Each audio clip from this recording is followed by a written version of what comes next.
MP Singh ji एक message भेजिया सी ਉਹ ਵਾਹਿਗੁਰੂ ਜੀ ਕਾ ਖਾਲਸਾ ਵਾਹਿਗੁਰੂ ਜੀ ਕੀ ਫਤਿਹ। ਵਾਹਿਗੁਰੂ ਜੀ ਕੀ ਫਤਿਹ। ਸਾਰੇ ਵੀਰਾਂ ਭੈਣਾਂ ਨੂੰ ਜੀ ਆਇਆਂ।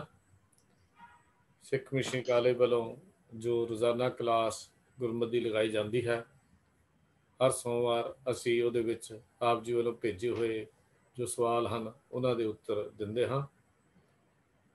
ਇਹ ਪੈਨਲ ਮੈਂਬਰ ਆਪੋ ਵਿੱਚ ਸਲਾਹ ਮਸ਼ਵਰਾ ਕਰਕੇ ਇੱਥੇ ਵੀ ਸਵਾਲਾਂ 'ਤੇ ਵਿਚਾਰ ਕਰਕੇ ਉਹਨਾਂ ਦੇ ਜਵਾਬਾਂ 'ਤੇ ਵਿਚਾਰ ਕਰਕੇ ਆਪ ਜੀ ਦੇ ਨਾਲ ਸਾਂਝ ਪਾਉਂਦੇ ਹਨ। ਹਰ ਵਾਰੀ ਬੇਨਤੀ ਕਰੀਦੀ ਹੈ ਕਿ ਜ਼ਰੂਰੀ ਨਹੀਂ ਹੈ ਕਿ ਸਾਡੇ ਦਿੱਤੇ ਹੋਏ ਇਹਨਾਂ ਜਵਾਬ ਨਾਲ ਹਰ ਬੰਦੇ ਦੀ ਤਸੱਲੀ ਹੋ ਜਾਏ। ਫਿਰ ਵੀ ਕੋਸ਼ਿਸ਼ ਕਰੀਦੀ ਹੈ ਜਿੰਨੇ ਕਿ ਸਾਨੂੰ ਮਾਲਕ ਨੇ ਬਖਸ਼ਿਸ਼ ਕੀਤੀ ਹੈ ਉਹ ਆਪ ਜੀ ਨਾਲ ਸਾਂਝੀ ਕਰ ਦਈਏ।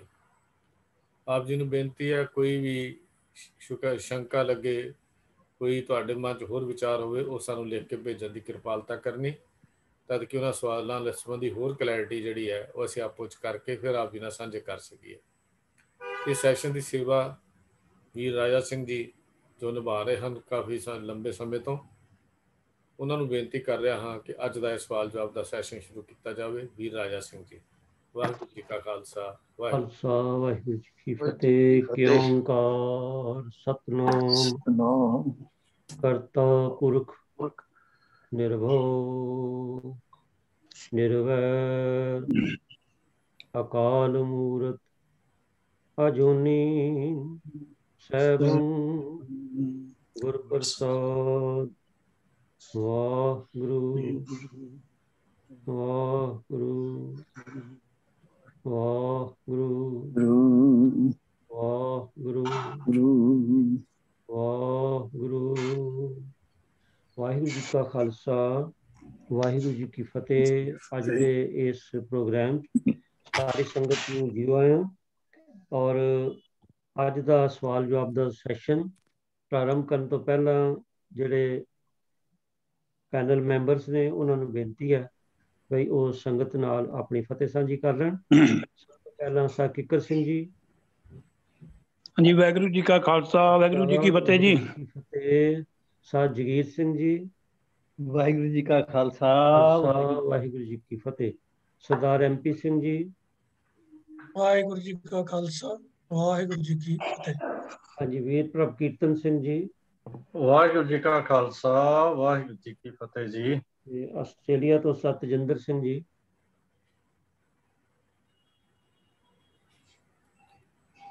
ਵਾਹਿਗੁਰੂ ਜੀ ਕਾ ਖਾਲਸਾ ਵਾਹਿਗੁਰੂ ਜੀ ਕੀ ਫਤਿਹ।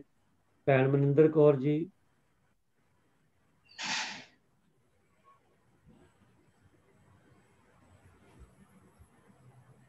ਖਾਲਸਾ ਵਾਹਿਗੁਰੂ ਜੀ ਕੀ ਫਤਿਹ। ਹਰਜੀਤ ਸਿੰਘ ਜੀ ਤੁਹਾਡੇ ਸਨਮੁਖ ਪਹਿਲੇ ਹੋ ਚੁੱਕੇ ਨੇ, ਤਾਂ ਆਓ ਸਾਧ ਸੰਗਤ ਆਪਾਂ ਆਪ ਨੂੰ ਭੇਜੇ ਸਵਾਲ ਜਿਹੜੇ ਨੇ ਉਹ ਇੱਕ ਇੱਕ ਕਰਕੇ ਆਪ ਨਾਲ ਸਾਂਝੀਆਂ ਵਿਚਾਰਾਂ ਪਾਉਂਦੇ ਆ ਜੀ। ਤੋ ਬਹੁਤੇ ਸਵਾਲ ਅੱਜ ਜਿਹੜੇ ਨੇ ਉਹ ਸ਼ਬਦ ਉਚਾਰਨ ਜਿਹੜੇ ਨੇ ਉਹਦੇ ਪੱਖ ਤੋਂ ਹੀ ਜ਼ਿਆਦਾ ਹਨ। ਤੋ ਆਓ ਆਪਾਂ ਇੱਕ ਇੱਕ ਸ਼ਬਦ ਲਵਾਂਗੇ ਤੇ ਜਿਸ ਤਰ੍ਹਾਂ ਸਤਿਗੁਰੂ ਸੱਚੇ ਪਾਤਸ਼ਾਹ ਜੈਸੀ ਬਖਸ਼ਿਸ਼ ਕਰਨਗੇ ਅਸੀਂ ਉਹਨਾਂ ਨੂੰ ਅੱਗੇ ਚਲਾਉਂਦੇ ਹਾਂ। ਤੋ ਸਾਧ ਸੰਗਤ ਸਾਡੀਆਂ ਜੋ ਨਿਤਨੇਮ ਦੀਆਂ ਬਾਣੀਆਂ 'ਚ ਜਪਜੀ ਸਾਹਿਬ ਤੋਂ ਬਾਅਦ ਦੂਸਰੀ ਜੋ ਜਾਪ ਸਾਹਿਬ ਦੀ ਬਾਣੀ ਹੈ, ਜਾਪ ਸਾਹਿਬ ਦੀ ਬਾਣੀ ਜਿਹੜੀ ਹੈ ਉਹਦੇ ਉਚਾਰਨ 'ਚ ਵੈਸੇ ਵੀ ਜਿਸ ਵੇਲੇ ਕੋਈ ਸ਼ੁਰੂ ਕਰਦਾ ਬਾਣੀਆਂ ਸਿੱਖਣੀਆਂ ਤਾਂ ਜਾਪ ਸਾਹਿਬ ਦੇ ਉਚਾਰਨ 'ਚ ਕਾਫੀ ਕਈ ਤਰ੍ਹਾਂ ਦੀਆਂ ਸਾਨੂੰ ਨਵੀਆਂ ਗੱਲਾਂ ਮਿਲਦੀਆਂ ਨੇ, ਕਿਉਂਕਿ ਉਹਦੇ 'ਚ ਬਹੁਤੀ ਜਿਹੜੀ ਹੈ ਉਹ ਪੰਜਾਬੀ ਦੇ ਤੋਂ ਇਲਾਵਾ ਬਹੁਤੀ ਜਿਹੜੀ ਹੈ ਬ੍ਰਜ ਭਾਸ਼ਾ ਵਗੈਰਾ ਜਿਹੜੀ ਜਾਂ ਉਹਨੂੰ ਸੰਤ ਭਾਖਾ ਉਸ ਵੇਲੇ ਕਹਿੰਦੇ ਸਨ, ਉਹਨਾਂ ਦੇ ਜਿਹੜੇ ਸ਼ਬਦ ਨੇ ਉਹ ਕਾਫੀ ਨੇ ਤੇ ਜਿਨ੍ਹਾਂ ਦੇ ਉਚਾਰਨ 'ਚ ਕਈ ਵਾਰੀ ਸਾਨੂੰ ਦਿੱਕਤ ਆ ਸਕਦੀ ਹੈ।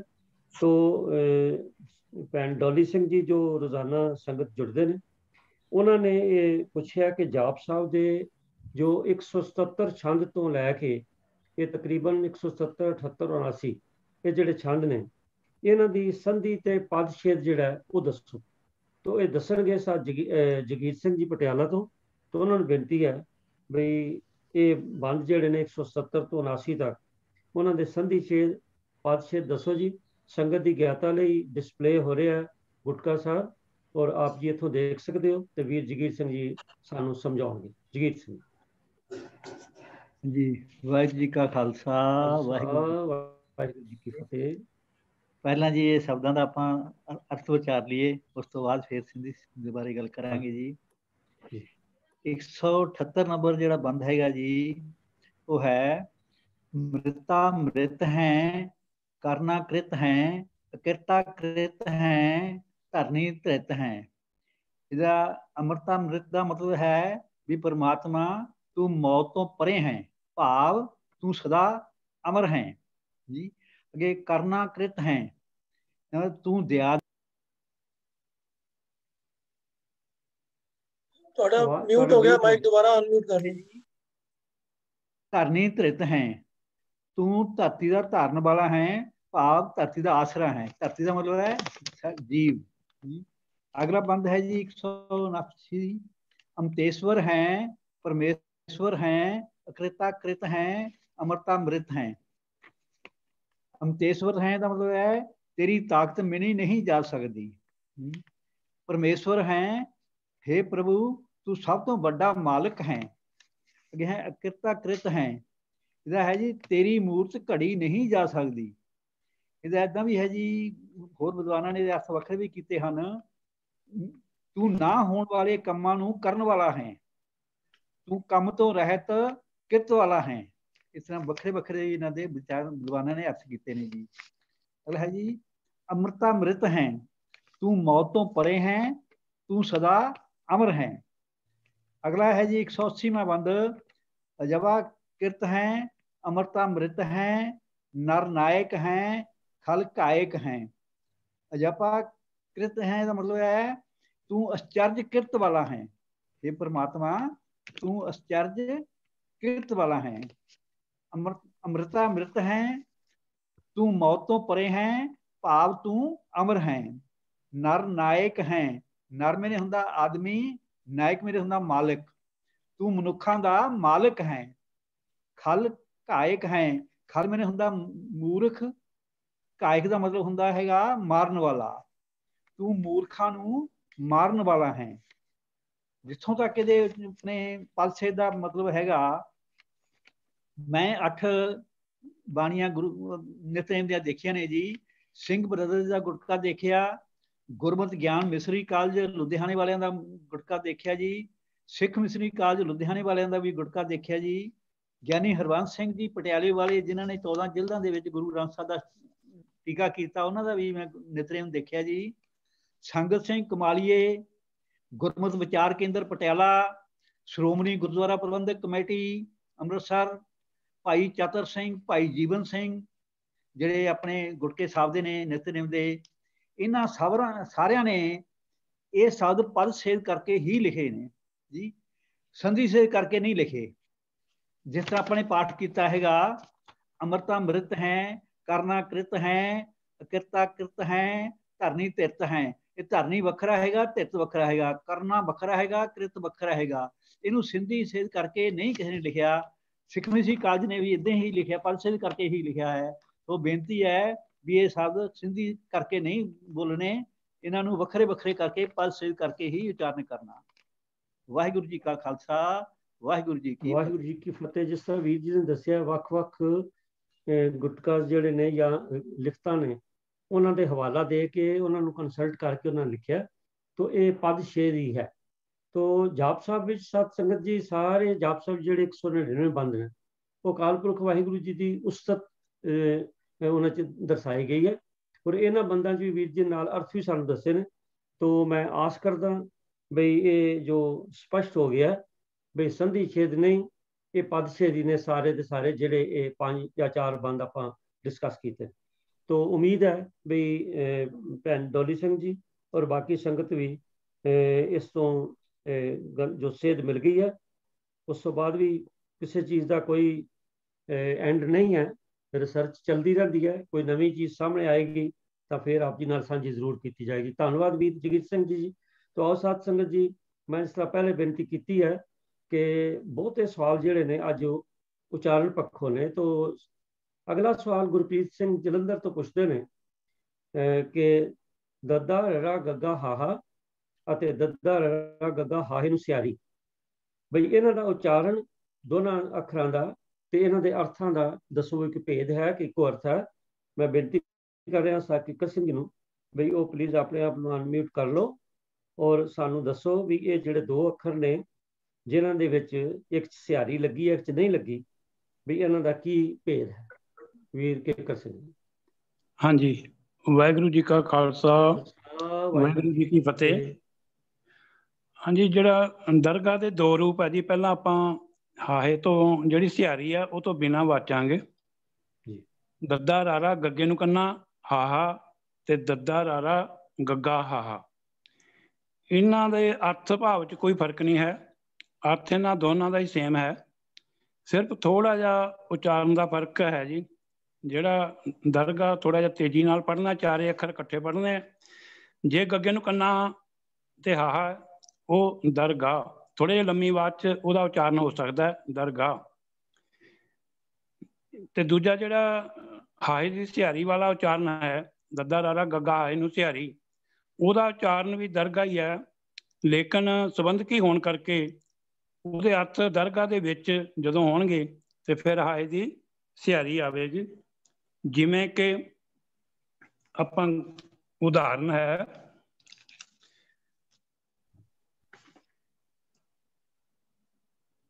ਪੰਚੇ ਭਾਵੇਂ ਦਰਗਾਹ ਮਾਨ। ਪੰਚੇ ਬਹੁਵਚਨ ਸ਼ਬਦ ਹੈ, ਪਾਉਂਦੇ ਹਨ। ਦਰਗਾਹ ਦਰਗਾਹ ਦੇ ਵਿੱਚ ਹਾਏ ਦੀ ਸਿਹਾਰੀ ਵਾਲਾ ਦਰਗਾਹ, ਮਾਨ ਪਾਉਂਦੇ ਹਨ ਦਰਗਾਹ ਦੇ ਵਿੱਚ। ਅੱਗੇ ਨਾਲ ਹੀ ਅਗਲੀ ਪੰਕਤੀ ਵੀ ਹੈ, ਪੰਚੇ ਸੋਹੇ ਦਰ ਰਾਜਾਨ। ਉੱਥੇ ਵੀ ਰਾਰੇ ਨੂੰ ਸਿਹਾਰੀ ਹੈ ਦਰ ਦੇ ਉੱਤੇ, ਭਾਵੇਂ ਉਹ ਇੱਕ ਉਦਾਹਰਨ ਹੈ ਤੇ ਉੱਥੇ ਵੀ ਦਰ ਦੇ ਰਾਰੇ ਨੂੰ ਸਿਹਾਰੀ ਆ। ਦਰ ਰਾਰੇ ਨੂੰ ਔਂਕੜ ਨਾਲ ਵੀ ਆਉਂਦਾ, ਉਚਾਰਨ ਦੋਨਾਂ ਦਾ ਇੱਕ ਹੀ ਰਹੇਗਾ। ਰਾਰੇ ਨੂੰ ਸਿਹਾਰੀ ਹੋਵੇ ਤਾਂ ਵੀ ਦਰ, ਰਾਰੇ ਨੂੰ ਔਂਕੜ ਹੋਵੇ ਤਾਂ ਵੀ ਦਰ। ਇਵੇਂ ਦਰਗਾਹ ਹਾਹਾ ਮੁਕਤਾ, ਕਿਉਂਕਿ ਇਸਤਰੀ ਲਿੰਗ ਹੋਣ ਕਰਕੇ ਦਰਗਾਹ ਜਾਂ ਤਾਂ ਮੁਕਤਾ ਆਏਗਾ ਹਾਹਾ ਜੀ, ਜਾਂ ਸਿਹਾਰੀ ਨਾਲ ਆਏਗਾ। ਤੇ ਔਂਕੜ ਨਾਲ ਜੇ ਸੰਬੰਧਕੀ ਕਿਤੇ ਹੋਵੇ ਦਰਗਾਹੋਂ ਫਿਰ ਆ ਸਕਦਾ ਨਹੀਂ, ਅਦਰਵਾਈਜ਼ ਇਹ ਇਸਤਰੀ ਲਿੰਗ ਹੋਣ ਕਰਕੇ ਜਾਂ ਮੁਕਤਾ ਆਏਗਾ ਜਾਂ ਹਾਏ ਦੀ ਸਿਹਾਰੀ ਨਾਲ ਆਵੇਗਾ।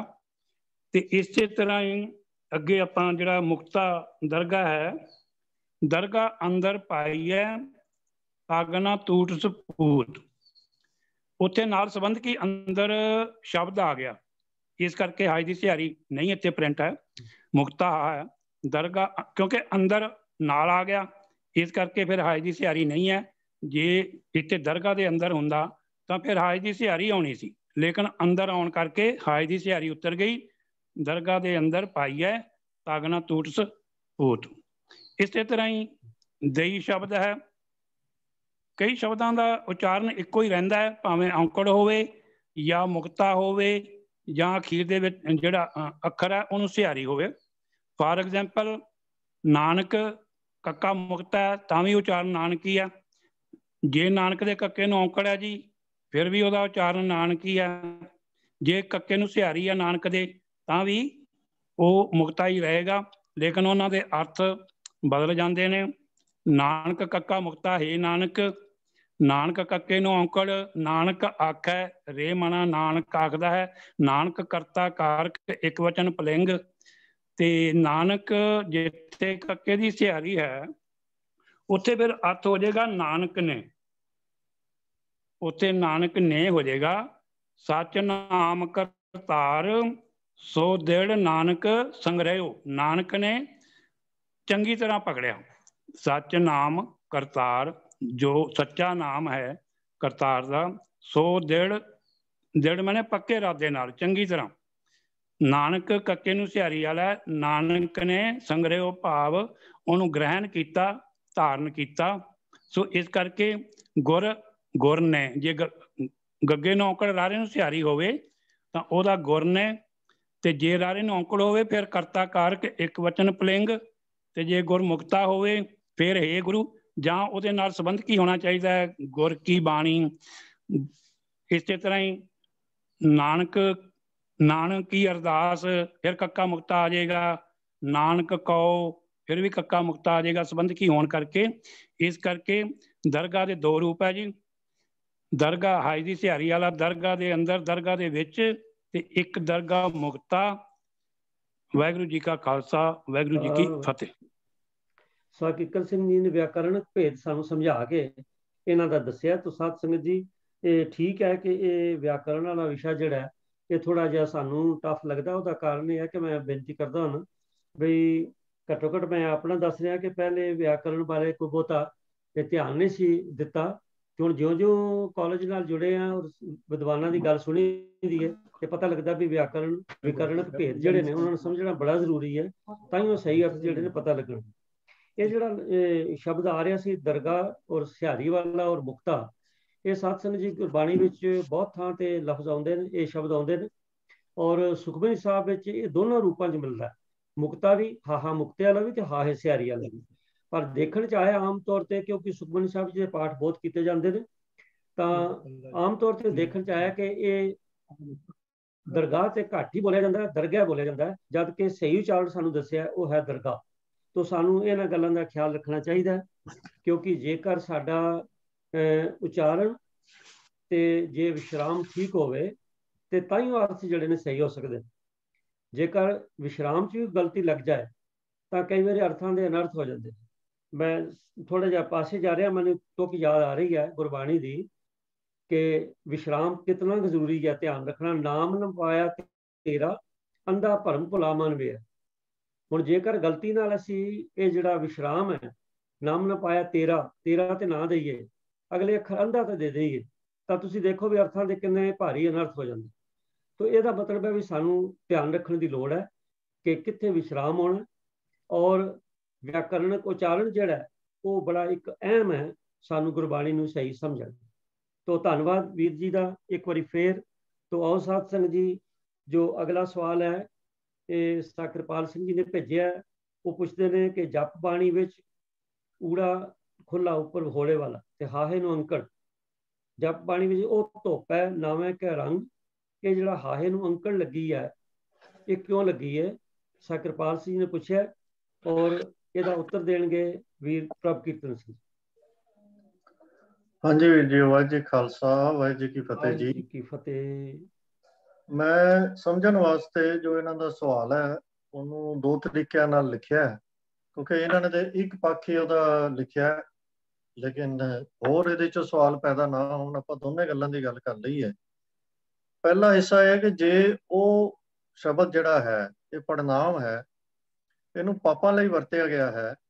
भाव यह है कि जे इसका अर्थ यह है कि वो पाप धुप जाते हैं तो व्याकरण मुताबक औंकड़ नहीं होनी चाहिए सी, मुक्ता होना चाहिए सी क्योंकि पापा बहुवचन है।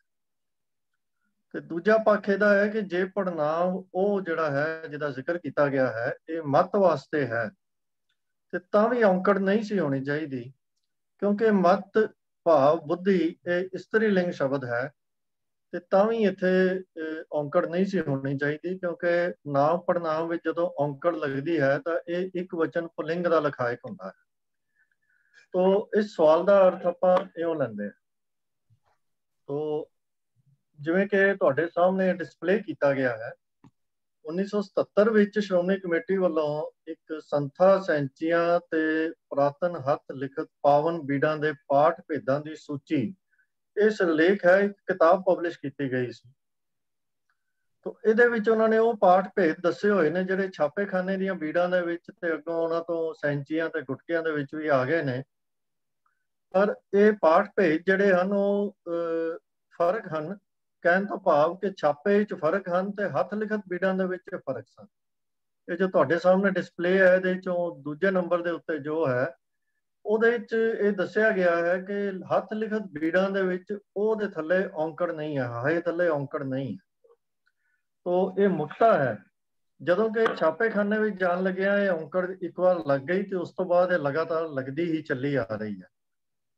ਤੋ ਜੇ ਅਸੀਂ ਇਹ ਹੱਥ ਲਿਖਤ ਬੀੜਾਂ ਦੇ ਸਰੂਪ ਨੂੰ ਸਹੀ ਮੰਨ ਲਿਆ ਜਾਵੇ ਤਾਂ ਫਿਰ ਇਹ ਜਿਹੜਾ ਪ੍ਰਸ਼ਨ ਹੈ ਆਪੇ ਹੀ ਹੱਲ ਹੋ ਜਾਂਦਾ ਹੈ ਕਿਉਂਕਿ ਫਿਰ ਜੇ ਔਂਕੜ ਨਹੀਂ ਲੱਗੀ तो ਜਿਹੜੇ दो मैं हिस्से किए हैं सवाल दे कि ये पापा वास्ते भी हो सकता है तो मत वास्ते भी हो सकता है क्योंकि दोवां दे विच औंकड़ की लोड़ नहीं तो ये दोनों चीज़ों के उत्ते जिहड़ी गल है ये पूरी उतरती है।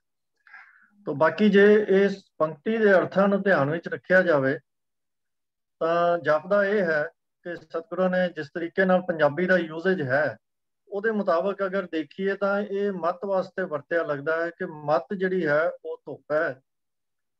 ਨਾਵੇਂ ਕੈ ਰੰਗ ਭਾਵ ਨਾਮ ਦੇ ਰੰਗ ਵਿੱਚ, ਨਾਮ ਦੇ ਪ੍ਰੇਮ ਵਿੱਚ ਇਹ ਮੱਤ ਜਿਹੜੀ ਹੈ ਉਹ ਧੁੱਪ ਜਾਂਦੀ ਹੈ। ਕਿਉਂਕਿ ਜੋ ਪਹਿਲਾਂ ਪਾਪ ਲੱਗੇ ਹਨ, ਪਲੀਤ ਹੋਈ ਹੈ, ਭਰੀ ਹੈ ਮੱਤ ਪਾਪਾਂ ਕੈ ਸੰਗ, ਉਹ ਧੁੱਪ ਹੈ ਨਾਵੇਂ ਕੈ। ਤੋ ਇਹ ਅਰਥ ਬਣਦੇ ਹਨ। ਹਾਲਾਂਕਿ ਇਸ ਗੱਲ ਤੋਂ ਵੀ ਇਨਕਾਰ ਨਹੀਂ ਕੀਤਾ ਜਾ ਸਕਦਾ, ਕਿਉਂਕਿ ਪੰਜਾਬੀ 'ਚ ਦੋਵੇਂ ਯੂਜ਼ੇਜ ਹੁੰਦੇ ਹਨ। ਅਸੀਂ ਇਹ ਵੀ ਕਹਿ ਦਿੰਦੇ ਹਾਂ ਕਿ ਕੱਪੜਾ ਧੋਤਾ ਗਿਆ ਹੈ, ਤੇ ਜਦੋਂ ਕੱਪੜਾ ਸਾਫ਼ ਹੋ ਜਾਂਦਾ ਹੈ ਤੇ ਅਸੀਂ ਇਹ ਵੀ ਕਹਿ ਦਿੰਦੇ ਹਨ ਕਿ ਮੈਲ ਧੋਤੀ ਗਈ ਹੈ। ਤੋ ਇਹਦੇ ਦੋਵਾਂ ਤਰ੍ਹਾਂ ਨਾਲ ਅਰਥ ਕਰ ਦਿੱਤੇ ਜਾਂਦੇ ਹਨ।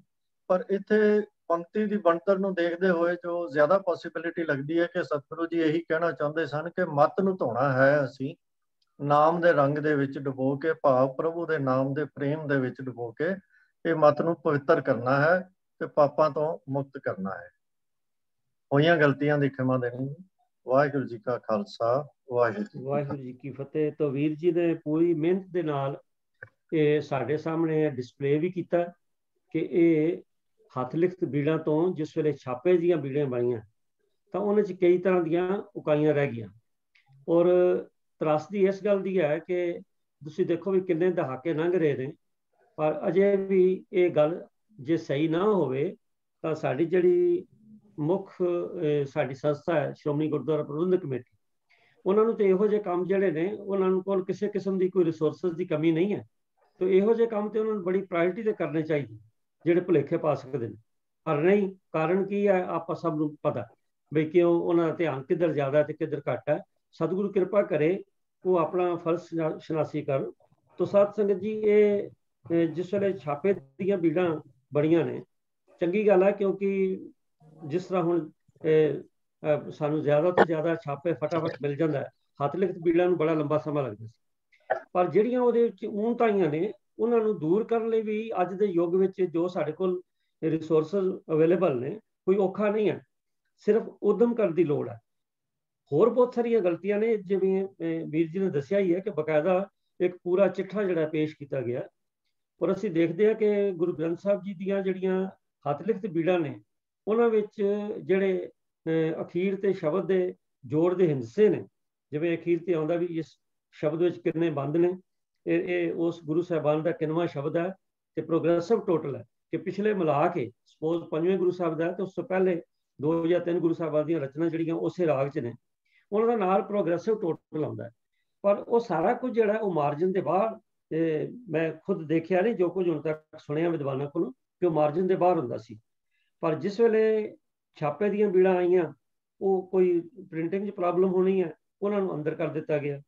ਇਸੇ ਤਰ੍ਹਾਂ ਜੇ ਆਸਾ ਕੀ ਵਾਰ ਤੋਂ ਔਰ ਬਹੁਤ ਸਾਰੀ ਜਿਹੜੀਆਂ 2 ਵਾਰਾਂ ਨੂੰ ਛੱਡ ਕੇ ਕੁਝ ਕੁ ਵਾਰਾਂ ਜਿਹੜੀਆਂ ਨੇ ਜਿਹੜੀਆਂ ਗੁਰੂ ਸਾਹਿਬਾਨ ਜੀ ਦੀਆਂ ਲਿਖੀਆਂ ਨੇ ਉਹਨਾਂ ਵਿੱਚੋਂ ਅਖੀਰ ਤੇ ਸ਼ੁੱਧ ਜਾਂ ਸ਼ੁੱਧ ਕੀਚੇ ਜਿਹੜਾ ਲਫ਼ਜ਼ ਲਿਖਿਆ ਉਹ ਵੀ ਕਹਿੰਦੇ ਨੇ ਪਹਿਲਾਂ ਮਾਰਜਨ ਦੇ ਵਿੱਚ ਬਾਹਰਲੇ ਪਾਸੇ ਹੁੰਦਾ ਸੀ, ਕਿਉਂਕਿ ਪੜ੍ਹਨ ਲਈ ਨਹੀਂ ਹੁੰਦਾ, ਕਿਉਂਕਿ ਅੰਦਰ ਆ ਗਿਆ ਉਹ ਨਾਲ ਪੜ੍ਹਿਆ ਵੀ ਜਾ ਰਿਹਾ। ਤੇ ਇਹੋ ਜਿਹੀਆਂ ਬਹੁਤ ਸਾਰੀਆਂ ਗੱਲਾਂ ਨੇ ਜਿਨ੍ਹਾਂ ਬਾਰੇ ਸਿੱਖ ਪੰਥ ਨੂੰ ਧਿਆਨ ਦੇਣ ਦੀ ਲੋੜ। ਪਰ ਮੈਂ ਫੇਰ ਬੇਨਤੀ ਕਰਦੇ ਹਾਂ, ਇਹਦੇ 'ਚ ਕੱਲਾ ਤੋਂ ਕੱਲਾ ਜਿਹੜਾ ਹੈ ਉਹ ਨਹੀਂ ਕਰ ਸਕਦਾ। ਜੇ ਕਰ ਸਕਦਾ ਕੋਈ ਤਾਂ ਉਹ ਕੇਵਲ ਸਾਡੀ ਜਿਹੜੀ ਸ਼੍ਰੋਮਣੀ ਸੰਸਥਾ ਹੈ ਸ਼੍ਰੋਮਣੀ ਗੁਰਦੁਆਰਾ ਪ੍ਰਬੰਧਕ ਕਮੇਟੀ, ਉਹਨਾਂ ਨੂੰ ਬੇਨਤੀ ਕਰਨੀ ਚਾਹੀਦੀ ਹੈ। ਵੱਧ ਤੋਂ ਵੱਧ ਉਹਨਾਂ ਨੂੰ ਆਪਾਂ ਲਿਖ ਕੇ ਭੇਜ ਸਕਦੇ ਹਾਂ ਵੀ ਇਹਨਾਂ ਨੂੰ ਸੁਧਾਰਨ ਲਈ ਕਿੰਨਾ ਕੁ ਸਮਾਂ ਚਾਹੀਦਾ, ਉਹਨਾਂ ਨੂੰ ਜਲਦੀ ਕਰਨਾ ਚਾਹੀਦਾ। ਤਾਂ ਵੀਰ ਪ੍ਰਭ ਕੀਰਤਨ ਸਿੰਘ ਜੀ ਆਪ ਜੀ ਦਾ ਬਹੁਤ ਬਹੁਤ ਧੰਨਵਾਦ ਹੈ। ਤੁਸੀਂ ਸਾਨੂੰ ਇਹ ਲੱਭ ਕੇ ਉੱਤਰ ਵਿਦ ਡਿਸਪਲੇ ਦੱਸਿਆ, ਇੱਕ ਵਾਰੀ ਫੇਰ ਤੁਹਾਡਾ ਧੰਨਵਾਦ। ਤਾਂ ਸਾਧ ਸੰਗਤ ਜੀ ਅਗਲਾ ਜਿਹੜਾ ਸਵਾਲ ਹੈ ਸਾਡੇ ਕੋਲ ਉਹਦੇ 'ਚ ਬੜੀਆਂ ਇਹੋ ਜਿਹੀਆਂ ਗੱਲਾਂ ਆ ਜਾਂਦੀਆਂ ਨੇ ਜਿਨ੍ਹਾਂ 'ਚ ਸਾਡੀ ਸ਼ਰਧਾ ਹੁੰਦੀ ਹੈ ਤੇ ਪਰ ਉਹਨਾਂ ਦੀ ਸਾਨੂੰ ਅਸਲੀਅਤ ਵੀ ਪਤਾ ਲੱਗਣੀ ਚਾਹੀਦੀ ਹੈ। ਤਾਂ ਸਵਾਲ ਸਾਡੇ ਕੋਲ ਆਇਆ ਕਿ ਕਈ ਵਾਰੀ ਗੁਰੂ ਸਾਹਿਬਾਨ ਜਾਂ ਉਹਨਾਂ ਦੇ ਪਰਿਵਾਰਾਂ ਨਾਲ ਸੰਬੰਧਿਤ ਆਖੀਆਂ ਜਾਂਦੀਆਂ ਵਸਤੂਆਂ ਜਿਹਾ ਕਿ ਚੋਲਾ, ਖੜਾਵਾਂ, ਸ਼ਸਤਰ ਆਦਿ ਮਿਲਦੇ ਨੇ। ਤੇ ਇਹ ਦੱਸੋ, ਸਵਾਲ ਆਇਆ, ਸਵਾਲ ਕਰਤਾ ਪੁੱਛ ਰਹੇ ਨੇ ਕਿ ਦੱਸੋ ਕਿ ਇਹਨਾਂ ਦਾ ਮਹੱਤਵ ਕੀ। ਤੋ ਮੈਂ ਬੇਨਤੀ ਕਰ ਰਿਹਾ ਵੀਰ MP ਸਿੰਘ ਜੀ ਨੂੰ ਕਿ ਦੱਸੋ ਵੀ ਇਹਨਾਂ ਵਸਤੂਆਂ ਦਾ ਮਹੱਤਵ ਕੀ ਹੈ। ਵੀਰ MP ਸਿੰਘ। ਵਾਹਿਗੁਰੂ ਜੀ ਕਾ ਖਾਲਸਾ, ਵਾਹਿਗੁਰੂ ਜੀ ਕੀ ਫਤਿਹ। ਇੱਕ ਗੱਲ ਤਾਂ ਅਸੀਂ ਸਾਰੇ ਹੀ ਭਲੀਭਾਂਤ ਜਾਣਦੇ ਹਾਂ ਕਿ ਜਿਹਨੂੰ ਅਸੀਂ ਪਿਆਰ ਕਰਦੇ ਹਾਂ ਉਹਦੇ ਨਾਲ ਜੁੜੀ ਹੋਈ ਹਰ ਚੀਜ਼ ਸਾਨੂੰ ਪਿਆਰੀ ਲੱਗਣ ਲੱਗ ਪੈਂਦੀ ਹੈ। ਦੁਨਿਆਵੀ ਰਿਸ਼ਤਿਆਂ 'ਚ ਵੀ ਸਾਡਾ ਜਿਹਦੇ ਨਾਲ ਪਿਆਰ ਦਾ ਸੰਬੰਧ ਹੁੰਦਾ ਹੈ ਉਹਦੇ ਨਾਲ ਸੰਬੰਧਿਤ ਬਾਕੀ ਚੀਜ਼ਾਂ ਵੀ ਸਾਨੂੰ ਚੰਗੀਆਂ ਲੱਗਣ ਲੱਗ ਪੈਂਦੀਆਂ ਹਨ। तो गुरु साहबान ਦੇ ਨਾਲ ਵੀ ਸਾਡਾ ਰਿਸ਼ਤਾ ਤਾਂ ਬਹੁਤ ਹੀ ਡੂੰਘੇ ਪਿਆਰ ਦਾ ਰਿਸ਼ਤਾ ਹੈ। तो ਉਹਨਾਂ ਦੇ ਨਾਲ ਜੁੜੀਆਂ ਹੋਈਆਂ ਜੋ ਇਤਿਹਾਸਕ ਵਸਤੂਆਂ ਹਨ, ਜੋ ਕਦੀ ਉਹਨਾਂ ਨੇ ਆਪ ਇਸਤੇਮਾਲ ਕੀਤੀਆਂ, ਸਾਡੇ ਵਾਸਤੇ ਉਹ ਸਭ ਵਸਤੂਆਂ ਪਿਆਰੀਆਂ ਹਨ। ਪਰ ਕਿਸੇ ਵਸਤੂ ਦਾ ਨਾਲ ਪਿਆਰ ਹੋਣਾ ਤੇ ਕਿਸੇ ਚੀਜ਼ ਦੀ ਪੂਜਾ ਕਰਨੀ, ਉਹਨੂੰ ਪੂਜਾ ਦਾ ਜੋ ਹੈ ਸਮਝ ਲੈਣਾ ਸਰੋਤ, ਜਾਂ मतलब पूजा का जो ऑब्जेक्ट है उन्होंने समझ लेना कि इस चीज़ की असी पूजा करनी है, ये दो चीज़ां वखरियां ने। पुरातन लिटरेचर दे विच गुरु गोबिंद सिंह साहब के हुक्म के अनुसार ये गल्लां लिखियां हुई मिलदियां ने कि गुरसिख वास्ते पूजा अकाल की, परचा शब्द का, दीदार खालसे का। तो उस तो भाव की है कि पूजन योग केवल ते केवल एक अकाल पुरख ही है। परचा गुरु के शब्द के, परचे तो भाव है यकीन, निश्चा। तो क्योंकि गुरु का शब्द सानू अकाल पुरख के नाल ही जोड़न की प्रेरणा करता है, अकाल पुरख के नाल जोड़न वास्ते ही सानू ढंग भी समझाता है। तो उहदे उत्ते पूर्ण भरोसा करके उहदे तो अगवाई लैनी है। तो पूजा का साडा जो ऑब्जेक्ट है, जिहदी असीं पूजा करनी, वो केवल एक अकाल पुरख है। किसी भी जड़ व्यक्ति या किसी होर वस्तु की असीं पूजा नहीं करनी है। वो भावें गुरु साहब के परसनल यूज दी आइटमां ही होण, इत्थों तक कि भावें गुरु साहब का शरीर ही होवे, शरीर की पूजा भी नहीं करनी है। तो गुरु साहबान नूं जो असीं सत्कार करते हाँ, वो अपनी थां ते है, पर पूजा करने वाली जिहड़ी गल है वो केवल ते केवल एक अकाल पुरख है जो निरंकार है, आकार तो रहत है। तो सारा सिख सिद्धांत जिहड़ा है इसे ही एक नुकते के उत्ते आधारित है कि पूजन योग केवल ते केवल एक अकाल पुरख है। तो इस करके गुरु साहबान दे नाल संबंधित चीज़ां साडे वास्ते महत्वपूर्ण ने, प्यार दियां निशानियां ने। उन्हां दा असीं सत्कार जरूर करना है, उन्हां दी संभाल भी करनी है, पर उन्हां नूं मत्थे टेकने, उन्हां दी पूजा करनी, ये किसी तरीके भी गुरमत दे अनुकूल नहीं है। तो इतनी ही बेनती प्रवान करना जी। वाहिगुरू जी का खालसा, वाहिगुरू जी की फतेह। जिस तरह वीर जी ने दस्सिया कि जिस नाल आपां प्यार करिए उहदी हर चीज़ नाल सानूं प्यार होता। इस करके गुरु साहिबान दीयां जिहड़ियां निशानियां ने, इन्हां नाल असीं प्यार करते हैं, इनका सत्कार करते हैं, करना भी चाहिए। और इन्हां तो सानूं चढ़दी कला मिलदी। असीं जिसले पुरातन शस्त्रां दे दर्शन करते हैं तो सानूं ये भी पता लगता कि जिसले असीं बाबा दीप सिंह जी का खंडा जिहड़ा उहदे दर्शन करांगे, या होर पुरातन जिहड़ियां शस्त्र वगैरह सानूं दिसदे ने, मिलते हैं, जिसले आपां दर्शन करते हैं तो जिथे सानूं उत्साह मिलता है, चढ़दी कला मिलती है, उतों सानू अपना इतिहास ही उन्हां चों झलकदा नज़र आता है। और पता लगता भी साडे जिहड़े पुरखे सन किन्ने क बहादुर सन, किन्ने क योधे सन। एडे एडे भारे जिहड़े शस्त्र ने जिन्हां नूं चकना बड़ा औखा है, पर उन्हां ने चलाया और जंगां युद्धां दे विच अपने असूलों की राखी लई उन्हां नूं वरतिया। तो इन्हां चीज़ां दी ये सेवा संभाल जिहड़ी बड़ी जरूरी है, संभाल के रखनी चाहिए। दूसरी गल यह है कि जिन्नियां पुरातन निशानियां ने उन्होंने सांभ के रखना हरेक कौम का फर्ज है। सानू एक समस्या है साड़ी कौम के नाल कि साड़ियां पुरातन जितनियां भी निशानियां ने वो आलमोस्ट हुण अलोप होंदियां जा रही हैं। क्यों होंदियां जा रही ने, ये पिछे कोई खास कारण है या कुछ, वो तो मैं नहीं कह सकता। पर माड़ी गल जरूर है कि साड़ियां निशानियां अलोप हो रही ने, ते आने वाली पीढ़ियां जिहड़ियां ने वो की देखणगियां भी की है। जिवें कई बार जिक्र भी आउंदा बई कार सेवा के नाम ते तकरीबन जिहड़ियां पुरानियां साड़ियां दिख ने वो आलमोस्ट खत्म हो रही हैं। जे आपां हुण फतेहगढ़ साहब जाने हैं, उत्थे दर्शन करते हैं, तो तुसीं देखो कि आलीशान इमारतां तां बन गए हैं, पर जिहड़ी जिहड़ी साडी असल निशानी सी वो जिहड़ियां अलोप हो रही हैं। एक थां नहीं, जिथे मर्जी तुसीं चले जाओ, हर थां ते मार्बल लग गए हैं। जद के असीं देखते हैं कि दूसरियां कौमां, खास करके जड़े साडे इधर वाइट कौमां ने, तुसीं देखो एक मामूली जी कोई चीज़ है तो उन्होंने भी हैरीटेज का नाम दे के संभाल रखते। ईवन साध संगत जी के भावें कोई पुरानियां हवेलियां या बिल्डिंगां जिन्हां दा कोई उन्होंने इतिहास नाल या उन्होंने किसी फेथ नाल संबंध नहीं है, पर उंज ही ने पुरानी बिल्डिंग उन्होंने उसका नाम हैरीटेज बिल्डिंग दे दिता जाता है। और उन्होंने कोई भी किसी तरह की आल्टरेशन करनी किसी को अलाउड नहीं। ਹਾਲਾਂਕਿ ਉਹ ਜਿਹੜੀਆਂ ਬਿਲਡਿੰਗਾਂ ਨੇ ਉਹ ਸੇਲ ਪਰਚੇਜ਼ ਹੁੰਦੀਆਂ ਨੇ, ਪਰ ਉਹਨਾਂ 'ਚ ਆਲਟਰੇਸ਼ਨ ਕੋਈ ਨਹੀਂ ਕਰ ਸਕਦਾ। ਇਸ ਕਰਕੇ ਕਿ ਆਉਣ ਵਾਲੀਆਂ ਪੀੜ੍ਹੀਆਂ ਤੱਕ ਪਤਾ ਲੱਗੇ ਕਿ ਸਾਡੇ ਪੁਰਾਣੇ ਸਮੇਂ ਜਿਹੜੇ ਨੇ ਉੱਥੇ ਕਿਹੋ ਜਿਹੀਆਂ ਇਹ ਬਿਲਡਿੰਗਾਂ ਹੁੰਦੀਆਂ ਸੀ। ਹਾਲਾਂਕਿ ਉਹ ਆਮ ਇਮਾਰਤਾਂ ਨੂੰ ਮੈਂ ਬੇਨਤੀ ਕਰ ਰਿਹਾ, ਜਿੱਥੋਂ ਤੱਕ ਸਾਡੇ, ਮੈਂ ਆਪਣੇ ਗੱਲ ਕਰ ਰਿਹਾ ਆਪਣੀ ਕੌਮ ਦੀ, ਸਾਡੇ ਕੋਲ ਤਾਂ ਉਹ ਇਮਾਰਤਾਂ ਨਹੀਂ, ਸਾਡੇ ਤੇ ਉਹ ਇਤਿਹਾਸਕ ਸੋਰਸ ਨੇ ਜਿੱਥੇ ਸਿਰਲੱਥ ਯੋਧਿਆਂ ਨੇ ਆਪਣੀਆਂ ਕੁਰਬਾਨੀਆਂ ਦਿੱਤੀਆਂ। ਗੁਰੂ ਸਾਹਿਬਾਨ ਨੇ ਬੜੀ ਤਰ੍ਹਾਂ ਦੇ ਹੋਰ ਉੱਥੇ ਕੋਤਕ ਕੀਤੇ ਜਿਹੜੇ ਕਿ ਸਾਨੂੰ ਇਨ ਬਿਨ ਸਾਂਭ ਕੇ ਰੱਖਣੇ ਚਾਹੀਦੇ ਸੀ, ਪਰ ਅਫਸੋਸ ਕਿ ਆਲਮੋਸਟ ਸਾਰੇ ਜਿਹੜੇ ਨੇ ਅਲੋਪ ਹੁੰਦੇ ਜਾ ਰਹੇ ਨੇ। ਅਸੀਂ ਜ਼ੋਰ ਦੇ ਰਹੇ ਹਾਂ ਮਾਰਬਲ ਲਾਉਣ ਤੇ, ਅਸੀਂ ਜ਼ੋਰ ਦੇ ਰਹੇ ਹਾਂ ਸੋਨਾ ਲਾਉਣ ਤੇ। ਜਿੱਥੇ ਜ਼ੋਰ ਦੇਣਾ ਸੀਗਾ ਉਧਰ ਆਪਾਂ ਜ਼ੋਰ ਨਹੀਂ ਲਾ ਰਹੇ।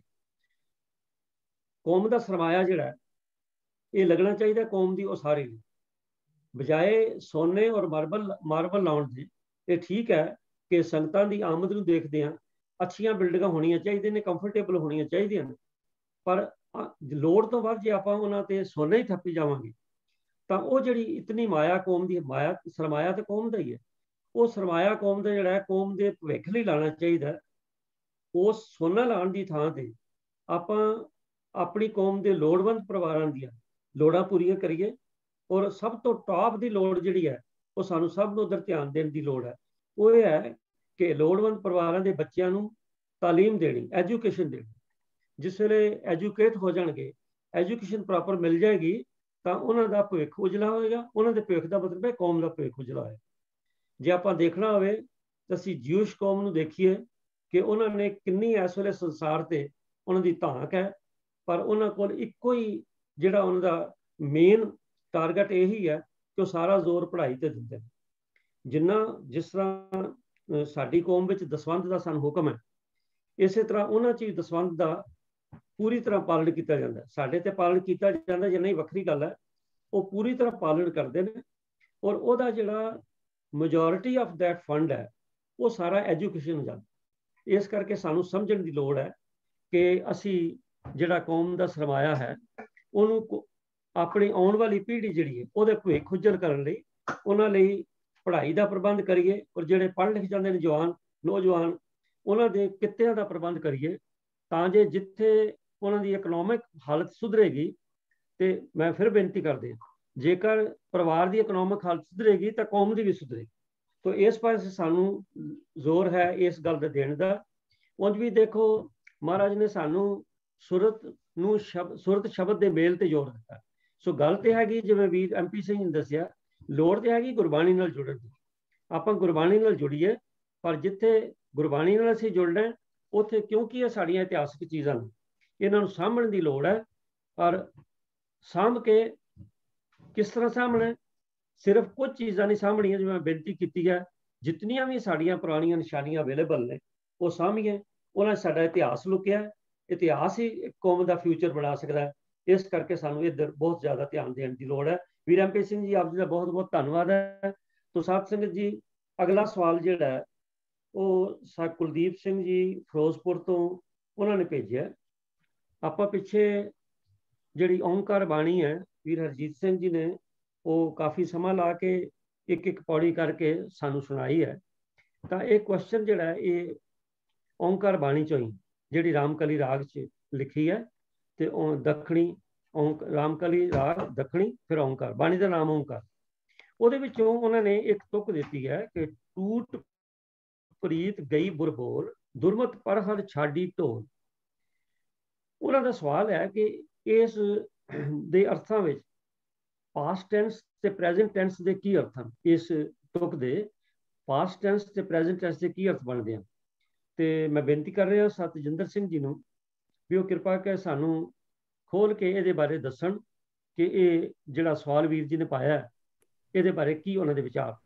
ਵੀਰ ਤਜਿੰਦਰ ਸਿੰਘ।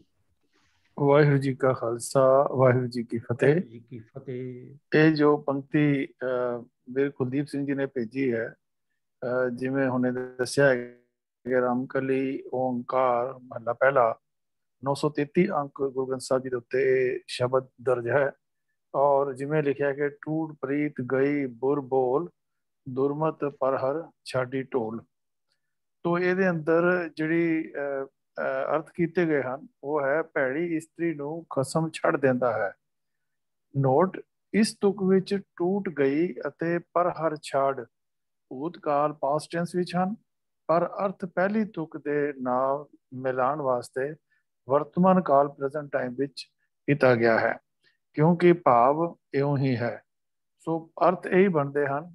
ਔਰ ਇਹ ਕਿਉਂ ਇਸ ਤਰ੍ਹਾਂ ਹੈਗਾ, ਇਸ ਬਾਰੇ ਇਹ ਵਿਚਾਰ ਸਾਡੇ ਵੀਰ ਕਿੱਕਰ ਸਿੰਘ ਜੀ ਬਠਿੰਡਾ ਤੋਂ ਵੀ ਉਹਨਾਂ ਨੇ ਭੇਜੇ ਹਨ ਕਿ ਜਦੋਂ ਕਿਸੇ ਸ਼ਬਦ ਦੇ ਅਖੀਰਲੇ ਅੱਖਰ ਨੂੰ ਸਿਹਾਰੀ ਹੁੰਦੀ ਹੈ ਤਾਂ ਉਸਦੇ ਕਈ ਸੰਬੰਧਕੀ ਅਰਥ ਹੁੰਦੇ ਹਨ। ਜਿਵੇਂ ਕਿ ਢੋਲ ਹੈ ਤਾਂ ਇਸ ਦੇ ਅਰਥ ਹਨ ਢੋਲ ਨੇ, ਢੋਲ ਦੁਆਰਾ, ਢੋਲ ਦੇ ਰਾਹੀਂ ਜਾਂ ਢੋਲ ਨਾਲ। ਇੱਥੇ ਅਰਥ ਇਉਂ ਚਾਹੀਦਾ ਹੈ ਕਿ ਜਦੋਂ ਢੋਲ ਦੇ ਰਾਹੀਂ ਭਾਵ ਕਸਮ ਦੇ ਰਾਹੀਂ ਭੈੜੀ ਮੱਤ ਤਿਆਗ ਦਿੱਤੀ ਤਾਂ ਬੁਰੇ ਬੋਲ ਨਾਲ ਜੋ ਪ੍ਰੀਤ ਸੀ ਉਹ ਵੀ ਟੁੱਟ ਗਈ। ਸੋ ਇੱਥੇ ਪ੍ਰੈਜ਼ੈਂਟ ਟੈਂਸ ਔਰ ਪਾਸਟ ਟੈਂਸ ਦਾ ਜਿਹੜਾ ਵਖੇਵਾ ਹੈ ਉਹ ਇਸ ਕਰਕੇ ਹੋਇਆ ਹੈ ਜੋ ਵਿਆਕਰਨ ਦੇ ਮੁਤਾਬਕ ਢੋਲ ਦੇ ਰੱਲੇ ਨੂੰ ਜਿਹੜੀ ਉਹ ਸਿਆਰੀ ਲੱਗੀ ਹੋਈ ਹੈ। ਸੋ ਆਸ ਹੈ ਇੰਨੇ ਕੁ ਜਿਹੜੇ ਵਿਚਾਰ ਹਨ ਆਪ ਜੀ ਨੂੰ ਪ੍ਰਵਾਨ ਹੋਣਗੇ। ਵਾਹਿਗੁਰੂ ਜੀ ਕਾ ਖਾਲਸਾ, ਵਾਹਿਗੁਰੂ ਜੀ ਕੀ ਫਤਿਹ। ਤੋ ਸਾਧ ਸੰਗਤ ਜੀ, ਵੀਰ ਜੀ ਨੇ ਇਹਦੇ ਬਾਰੇ ਸਾਨੂੰ ਦੱਸਿਆ, ਟੂਟ ਪ੍ਰੀਤ ਗਈ ਬੁਰ ਬੋਲ, ਦੁਰਹਰ ਪਰਹਰ ਛਾਡੀ ਢੋਲ। ਤੋ ਗੱਲ ਫਿਰ ਉੱਥੇ ਹੀ ਆ ਜਾਂਦੀ ਹੈ, ਜਿਵੇਂ ਆਪਾਂ ਪਹਿਲੇ ਵਿਚਾਰ ਕਰ ਚੁੱਕੇ ਹਾਂ ਕਿ ਸਾਨੂੰ ਗੁਰਬਾਣੀ, ਵਿਆਕਰਨ, ਪੰਕਚੁਏਸ਼ਨ ਤੇ ਪ੍ਰੋਨਾਊਂਸੀਏਸ਼ਨ, ਇਹਨਾਂ ਚੀਜ਼ਾਂ ਤੇ ਬਹੁਤ ਜ਼ਿਆਦਾ ਧਿਆਨ ਦੇਣ ਦੀ ਲੋੜ ਹੈ, ਕਿਉਂਕਿ ਆਪਾਂ ਰਸਮੀ ਤੌਰ ਤੇ ਤਾਂ ਪਾਠ ਕਰਨਾ ਨਹੀਂ। ਪਾਠ ਕਰਨ ਦਾ ਮਤਲਬ ਹੀ ਹੈ ਕਿ ਅਸੀਂ ਉਹਨੂੰ ਸਮਝੀਏ, ਔਰ ਉਸ ਤੋਂ ਜ਼ਿਆਦਾ ਹੈ ਕਿ ਉਹਨੂੰ ਅਸੀਂ ਆਪਣੇ ਜੀਵਨ ਵਿੱਚ ਲਾਗੂ ਕਰੀਏ। ਜੇ ਸਮਝ ਵੀ ਲਈਏ ਤੇ ਲਾਗੂ ਨਾ ਕਰੀਏ ਤੇ ਫਿਰ ਵੀ ਕੋਈ ਲਾਭ ਨਹੀਂ। ਤੋ ਇਸ ਕਰਕੇ ਸੁਣਿਆ, ਮੰਨਿਆ, ਮਨ ਕੀਤਾ ਭਾਉ। ਮਹਾਰਾਜ ਨੇ ਹਰ ਗੱਲ ਬੜੀ ਸਪਸ਼ਟ ਸਾਨੂੰ ਕੀਤੀ ਹੈ। ਤੋ ਇਸ ਸ਼ਬਦ ਵਿੱਚ ਵੀ ਜਿਹੜਾ ਵੀਰ ਜੀ ਨੇ ਹੁਣੇ ਸਾਨੂੰ ਦੱਸਿਆ, ਗੱਲ ਤੇ ਫਿਰ ਉੱਥੇ ਹੀ ਆ ਜਾਂਦੀ ਹੈ ਕਿ ਸਿਹਾਰੀ ਦੀ ਗੱਲ, ਭਾਵ ਵਿਆਕਰਣਕ। ਸੋ ਸਾਨੂੰ ਵਿਆਕਰਣਕ ਸਮਝ ਹੋਣੀ ਜਿਹੜੀ ਹੈ ਉਹ ਬੜੀ ਜ਼ਰੂਰੀ ਹੈ, ਤਾਂ ਹੀ ਸਾਨੂੰ ਗੁਰਬਾਣੀ ਜਿਹੜੀ ਹੈ ਉਹ ਸਹੀ ਸੇਧ ਦੇਵੇਗੀ। ਗੁਰਬਾਣੀ ਤਾਂ ਸਹੀ ਹੈ, ਸੇਧ ਵੀ ਸਹੀ ਹੈ, ਪਰ ਜਿੰਨਾ ਚਿਰ ਅਸੀਂ ਉੱਤੇ ਚੱਲਾਂਗੇ ਨਹੀਂ, ਕੇਵਲ ਗੱਲਾਂ ਨਾਲ ਗੱਲ ਨਹੀਂ ਬਣਨੀ, ਇਹ ਤਾਂ ਗੁਰਬਾਣੀ ਤੇ ਚੱਲਣ ਨਾਲ ਗੱਲ ਬਣਨੀ ਹੈ। ਸੋ ਸਾਨੂੰ ਬੜੀ ਖੁਸ਼ੀ ਹੈ ਕਿ ਸੰਗਤ ਵਿੱਚੋਂ ਇਹੋ ਜਿਹੇ ਸਵਾਲ ਆਉਂਦੇ ਨੇ। ਇਹ ਆਮ ਸਵਾਲ ਨਹੀਂ ਗੇ, ਵੈਸੇ ਸਵਾਲ ਜਵਾਬ ਦੇ ਸੈਸ਼ਨ ਹੁੰਦੇ ਨੇ, ਤੇ ਉਹਨਾਂ ਦੇ ਜਿਹੜੇ ਸਵਾਲ ਨੇ ਉਹਨਾਂ ਨਾਲ ਕੁਝ ਹਟਵੇਂ ਸਵਾਲ, ਖਾਸ ਕਰਕੇ ਤੁਸੀਂ ਅੱਜ ਦੇਖਿਆ ਹੋਣਾ ਕਿ ਇੱਕ ਸਵਾਲ ਨੂੰ ਛੱਡ ਕੇ ਬਾਕੀ ਚਾਰੇ ਸਵਾਲ ਜਿਹੜੇ ਨੇ ਉਹ ਗੁਰਬਾਣੀ ਨਾਲ, ਉਚਾਰਨ ਨਾਲ, ਵਿਆਕਰਨ ਨਾਲ ਰਿਲੇਟਡ ਸਨ। ਤੋ ਜਿਸ ਵੇਲੇ ਅਸੀਂ ਆਪਣੀ ਸੂਝ ਵਿੱਚ ਵਿਆਕਰਨ ਔਰ ਉਚਾਰਨ ਨੂੰ ਅਹਿਮੀਅਤ ਦੇਵਾਂਗੇ ਤਾਂ ਹੀ ਅੰਦਰੋਂ ਇਹ ਕੁਐਸਚਨ ਉੱਠੇਗਾ। ਤੋ ਇੱਕ ਬੜਾ ਅੱਛਾ ਓਮਨ ਹੈ ਤੇ ਸਾਨੂੰ ਜਾਰੀ ਰੱਖਣਾ ਚਾਹੀਦਾ ਹੈ। ਮੈਂ ਸੰਗਤ ਨੂੰ ਬੇਨਤੀ ਕਰਾਂਗਾ ਕਿ ਆਪਣੇ ਸਵਾਲ ਜਿੰਨੇ ਵੀ ਹੋਣ, ਕਿਰਪਾ ਕਰਕੇ ਜਦ ਵੀ ਕੋਈ ਜ਼ਿਹਨ ਸਵਾਲ ਆਵੇ ਉਸੇ ਵੇਲੇ ਕਿਰਪਾ ਕਰਕੇ ਸਾਨੂੰ ਲਿਖ ਦਿਆ ਕਰੋ। ਤੁਸੀਂ ਗਰੁੱਪ ਚੈਟ 'ਚ ਵੀ ਲਿਖ ਸਕਦੇ ਹੋ। ਜਿਵੇਂ ਆਪਾਂ ਹੁਣ ਵਿਚਾਰ 6 ਦਿਨ ਚੱਲਦੇ ਨੇ ਤੇ ਤੁਹਾਡੇ ਮਨ 'ਚ ਕੋਈ ਵੀ ਗੱਲ ਆਉਂਦੀ ਹੈ ਤਾਂ ਤੁਸੀਂ ਗਰੁੱਪ ਚੈਟ ਵਿੱਚ ਜਾ ਕੇ ਉਹ ਲਿਖ ਸਕਦੇ ਹੋ। ਗਰੁੱਪ ਚੈਟ 'ਚ ਆਏ ਸਵਾਲ ਵੀ ਜਿਹੜੇ ਨੇ ਉਹ ਅਸੀਂ ਕੋਸ਼ਿਸ਼ ਕਰੀਦੀ ਹੈ ਵੀ ਨੋਟ ਕਰ ਲਈਏ, ਬਾਅਦ ਵਿੱਚ ਉਹਨਾਂ ਨੂੰ ਵਿਚਾਰ ਕੇ ਤੇ ਆਪ ਦੇ ਸਾਹਮਣੇ ਅਸੀਂ ਜੋ ਵੀ ਉਹਦਾ ਸਵਾਲ ਸਾਡੇ ਕੋਲੋਂ ਲੱਭ ਸਕਦਾ ਉਹਦਾ ਉੱਤਰ ਅਸੀਂ ਤੁਹਾਡੇ ਨਾਲ ਸਾਂਝਾ ਕਰਦੇ ਹਾਂ। ਤੋ ਇਸ ਕਰਕੇ ਕਿਰਪਾ ਕਰਿਆ ਕਰੋ ਵੀ ਸਵਾਲ ਜਿਹੜੇ ਨੇ ਉਹ ਸਾਨੂੰ ਤੁਸੀਂ ਗਰੁੱਪ ਚੈਟ ਤੇ ਭੇਜ ਸਕਦੇ ਹੋ, WhatsApp ਤੇ ਭੇਜ ਸਕਦੇ ਹੋ। ਤੋ ਇਸੇ ਤਰ੍ਹਾਂ ਸਾਧ ਸੰਗਤ ਜੀ ਮੈਂ ਬੇਨਤੀ ਕਰਾਂਗਾ ਕਿ ਜਿੱਥੇ ਸੰਗਤ ਬੜੀ ਵੱਧ ਚੜ੍ਹ ਕੇ ਰੋਜ਼ਾਨਾ ਜੁੜ ਰਹੀ ਹੈ, ਆਪਾਂ ਕੋਸ਼ਿਸ਼ ਕਰੀਏ ਕਿ ਹਰੇਕ ਪ੍ਰਾਣੀ ਇੱਕ ਇੱਕ ਹੋਰ ਪ੍ਰਾਣੀ ਨੂੰ ਪ੍ਰੇਰ ਕਰਕੇ ਨਾਲ ਜੋੜੇ। ਹੁਣ ਸਾਡੀ ਜਿਹੜੀ ਗਿਣਤੀ ਹੈ ਉਹ ਤਕਰੀਬਨ 60 ਔਰ 70 ਵਿੱਚ ਵੇਰੀ ਕਰਦੀ ਹੈ। ਤੋ ਇਹਨਾਂ ਨੂੰ ਹੁਣ ਕਿਉਂਕਿ ਸਾਲ ਦੂਸਰਾ ਸਾਲ ਸ਼ੁਰੂ ਹੋ ਗਿਆ, ਤੋ ਜਿਸ ਤਰ੍ਹਾਂ ਆਪਾਂ ਆਪਣੇ ਕਿਸੇ ਵੀ ਬਿਜ਼ਨਸ ਦੀ ਜੇ ਗੱਲ ਦੀ ਆਪਾਂ ਸਾਲ ਬਾਅਦ ਬੈਲੈਂਸ ਸ਼ੀਟ ਬਣਾਉਂਦੇ ਹਾਂ ਤੇ ਆਪਾਂ ਦੇਖੀਏ ਵੀ ਜੇਕਰ 60-70 ਤੱਕ ਸਾਡੀ ਗਿਣਤੀ ਹੈ ਤਾਂ ਹੁਣ ਅਗਲੇ ਸਾਲ ਆਪਾਂ ਨੂੰ ਟਾਰਗੇਟ ਲਾਈਏ ਵੀ ਇੱਕ ਇੱਕ ਸੱਜਣ ਨਾਲ ਹੋਰ ਪ੍ਰੇਰ ਕੇ ਲਿਆਈਏ ਤੇ ਇਹਦੀ ਗਿਣਤੀ ਜਿਹੜੀ ਹੈ ਉਹ 120 ਤੱਕ ਜਾ ਸਕਦੀ। ਇਹ ਆਪਾਂ ਨੂੰ ਕੋਸ਼ਿਸ਼ ਕਰਨੀ ਚਾਹੀਦੀ ਹੈ। ਦੂਸਰੀ ਮੇਰੀ ਬੇਨਤੀ ਹੈ ਸਾਰੀ ਸੰਗਤ ਨੂੰ ਕਿ ਰੋਜ਼ ਦੇ ਰੋਜ਼ ਜਿਹੜੀ ਇਹ ਵਿਚਾਰਾਂ ਹੁੰਦੀਆਂ ਨੇ ਇਹ ਸਾਹ ਹਰਜੀਤ ਸਿੰਘ ਜੀ ਨੇ ਜ਼ਿੰਮੇਵਾਰੀ ਲਈ ਹੈ ਔਰ YouTube ਤੇ ਪਾਉਂਦੇ ਨੇ। ਤੇ YouTube ਤੇ ਤੱਕ ਪਹਿਲੇ ਤਾਂ ਕੁਝ ਬੈਕਲੌਗ ਚੱਲ ਰਿਹਾ ਸੀ, ਪਰ ਹੁਣ ਉਹਨਾਂ ਨੇ ਜਦ ਆਪ ਸ਼ੁਰੂ ਕੀਤਾ ਤੇ ਰੋਜ਼ ਦਾ ਰੋਜ਼ ਅੱਜ ਦਾ ਹੀ ਹੁਣ ਦੁਪਹਿਰ ਤੱਕ ਜਿਹੜਾ ਸਾਡੇ ਸਾਹਮਣੇ ਆ ਜਾਣਾ। ਤੇ ਮੈਂ ਬੇਨਤੀ ਕਰਾਂਗਾ ਕਿ ਕਿਰਪਾ ਕਰਕੇ 2 ਮਿੰਟ ਦਾ ਸਮਾਂ ਕੱਢ ਕੇ ਜ਼ਰੂਰ ਦੇਖਿਆ ਕਰੋ ਵੀ ਅੱਜ ਦਾ ਕੀ ਆਇਆ। क्योंकि कई बार ये भी होंगे कि जिस वे आप सुना रहे होंगे या सुन रहे होंगे कोई गल रह भी सकती है, तो जेकर मन च कोई होवे भी यह गल रह गई है तो उत्थे लिया के आप उन्होंने रिपीट करके यूट्यूब ते सुन सकते हैं, तां जे जो भी सवाल जवाब या बाकी जी विचार रोज़ चलती है वह सानू पूरी तरह लाभ आ सके। सिर्फ आप ही नहीं, ये कृपा करके अपने जिहड़े तुहाडे मिलण वाले ने, अपने जिहड़े तुहाडे कोई ग्रुप होणगे व्हाट्सएप ग्रुप या दूजे, उन्हां च भी कृपा करके ये जिहड़ा साडा हैगा गुरमत विचार सिख मिशनरी कॉलेज लुधियाना, ये यूट्यूब का नाम है जी, ये कृपा करके इहनूं वध तो वध सर्कुलेट करो तां जे वध तो वध संगतां जिहड़ियां इहदे नाल जुड़न और ये गुरबाणी दे जिहड़े मेहनत करके वीर भैणां साडे लाउंदे ने इन्हां दा वध तो वध जिहड़ा वो प्रचार हो सके। क्योंकि कॉलेज का जिहड़ा स्लोगन है वो मैनूं याद आ रहा, आपां फिर मैं तुहाडे नाल सांझी कर रहा कि गुरमत सिख के असां सिखाउणी, अमृतधारी कौन बनाउणी, करना सिक्खी का प्रचार सारी दुनिया के विचकार। तो ये आप जप अवरा नाम जपावे गुरु महाराज ने सानूं हुक्म किया, तो ये साडा फर्ज बनता। इस करके आओ असी जिहड़े भी प्रोजेक्ट्स ने उन्हां च वध चढ़ के हिस्सा लईए। कॉलेज का मैगजीन है सिख फुलवाड़ी, और वो भी सर्कुलेशन जिहड़ी है जिवें इन्ने साल हो गए चलते हैं और बड़ी मेहनत नाल उन्होंने हर महीने तैयार करके साढ़े सामने बड़े बड़े मतलब है भी और बिल्कुल ऑथेंटिक मटीरियल विच मैं कह सकदा उन्हें होंदा, तो वही गिनती जिहड़ी है वो भी बहुत ज़्यादा होनी चाहिए सी।